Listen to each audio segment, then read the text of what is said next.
guys, Ed Montalvo, Living the Line Away Realty, coming to you with another passion video.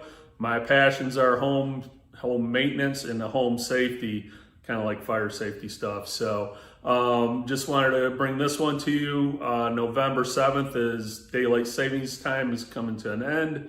So in the fall, the clocks go back an hour. That time change typically happens after midnight, usually around 1, 2 o'clock in the morning.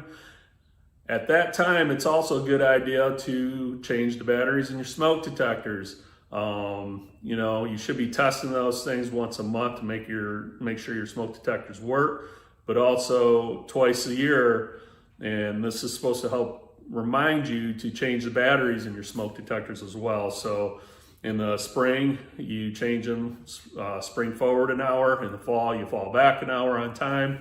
Those are both good times to remember to change your batteries in your smoke detectors to make sure they work. And it potentially, hopefully it'll never come to that, but it could save your life. So make sure you get those batteries checked and changed and make sure everything's working with your smoke detectors.